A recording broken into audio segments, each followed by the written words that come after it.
Fall has already been pretty expensive for me driving the Cadillac Escalade, Lincoln Navigator, and INFINITI QX80. But I didn't want to stop there. I wanted to see what Lexus had to offer in the full-size luxury SUV space. This, my friends, is the 2026 Lexus LX700h. Yes, the numbers are getting bigger every single year. But this vehicle is what most would consider to be the final form of Lexus vehicles, the biggest SUV they make. The LX has always been really the halo vehicle for the brand when it comes to a true off-road capable full-size luxury SUV. So on our first drive here, we're going to be going over some of the features and tech on this, talk about how it compares to the other luxury full-size SUVs I've driven recently, and some of the other things you need to know if you're in the market for this SUV. All right, we're on the road now. Lexus LX700h. This is a twin-turbo 3.4-liter V6 engine, which produces 457 horsepower, 583 pound-feet of torque, and is a hybrid. Now, right now, we've got like a little over half range, and then the battery is kind of like halfway charged, which is pretty good. So this kind of stands out, right? Let's think about it. Cadillac Escalade, you've got 6.2-liter V8 or the 3-liter diesel, or you can go fully electric with the IQ like I did. When it comes to the Lincoln Navigator, you've only got that EcoBoost 3.5-liter V6. The INFINITI QX80, again, same thing, twin-turbo V6. That's the only option that you're getting out of it. So this gives you a couple choices. Actually, there's 3 engine grades when it comes to the Lexus LX. So you've got a couple choices when it comes to it. Now, first impressions when I got into this vehicle, kind of like the GX that I drove last year, it feels just a little tight on the inside here. There's more room, there's no doubt about it.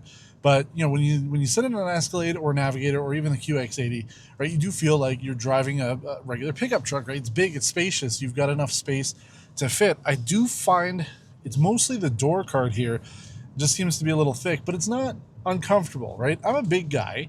We talk about that quite a lot, and I'm going to take up a little bit more space than your average person, but it's not bad. I mean, comfort's pretty good. Actually, the seats are really comfortable, nice and plush. Space is pretty good on here too for back seats, and then you've got the third row, and then like, you know, rest of the area here is not too bad. So it's just that little, you know, door card area, but aside from that, no major complaints.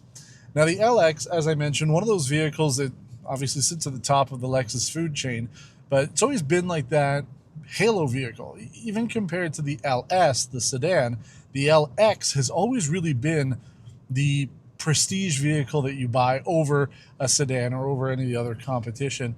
You know, if you're looking at the, you know, Germans, you've got some choice. Americans, you've got the defaults, right? But this has always stood out as like the creme of the creme. And we've never featured one, surprisingly, on Test Drive. The older LXs are cars that I always wanted to do, but we never had a chance to drive one. So it's nice to be able to see how it is. Now, the inside here, we've got digital cockpit, makes sense. Toyota's infotainment system, which is actually pretty good. I like it, works pretty well. Then we've got another screen here for your HVAC controls. Shows you the cockpit and kind of where your airflows go, and so all of it makes sense. There's nothing that is complicated, or at least overly complicated. We've got a lot of buttons, a lot of controls, right? Because this is more of an off-road oriented vehicle, like a lot of these, you know, luxury vehicles are these days. You've got tons of controls for your diff lock, your traction control, your air suspension. You've got the crawl mode, like tons of stuff to get you out of trouble, which we're not doing today, folks. We're here enjoying the beautiful sights and scenes here in Orangeville, Ontario. This is part of our AJAC TestFest. Every year, member journalists such as myself can come up here to review and drive vehicles back to back. And today we've been doing some cars that I just haven't had a chance to drive in, not only myself, but then just here on the channel, we haven't had a chance to feature some of these vehicles. So we're getting a chance to try them out now. And again, I just drove the Navigator and the QX80, so it gives me a good opportunity to talk about how this LX compares direct back-to-back with those. And I have to say, you know, performance is pretty good, right? Okay, took a second or so there for it to get into the right gear, but not too bad overall. But efficiency is kind of key if you're going for this one, right? And since I'm only driving it for a short period, I don't have a lot of time with it, I can't tell you how it would be on a long-term basis.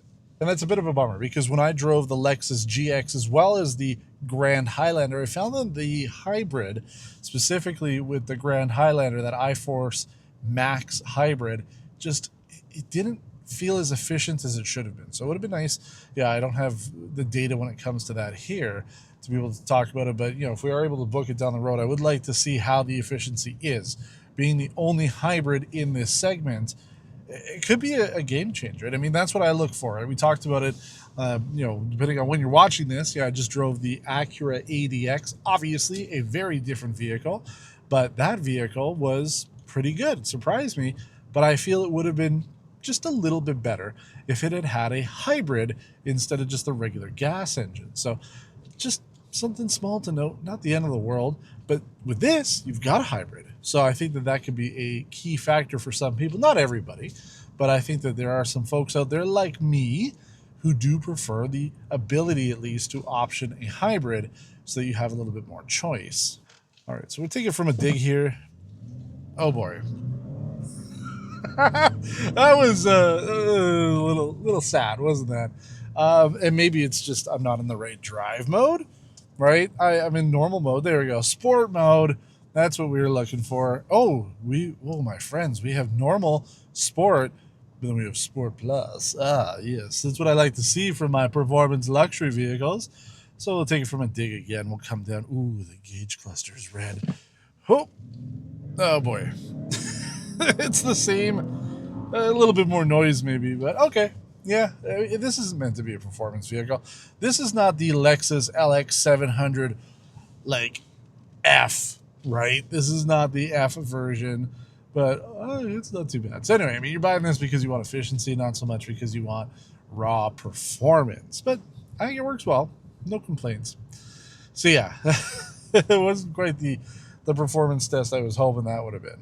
But alas, I don't have enough time with this. That's why this is just a first drive for the Lexus LX700H. So if you have any questions about this, that's the best time. Let us know what you would like to see when it comes to this vehicle. So when I have more time with it, or if James or Victor are able to book this vehicle down the road and they have more time with it, let us know what you want us to do with it. Let us know if you have any questions about this vehicle. We will do our best to get back to you with those answers in a full episode of Test Drive Spotlight. As this is just a first drive, it's going to be a quick one. But we appreciate you watching. If you haven't subscribed to the channel, please do so. I know most of you aren't. Like 95% of you that are watching are not subscribed, so just do it. It costs you nothing, and it helps us out. We want to get to 100,000 subscribers. So appreciate you watching. Until next time, take care.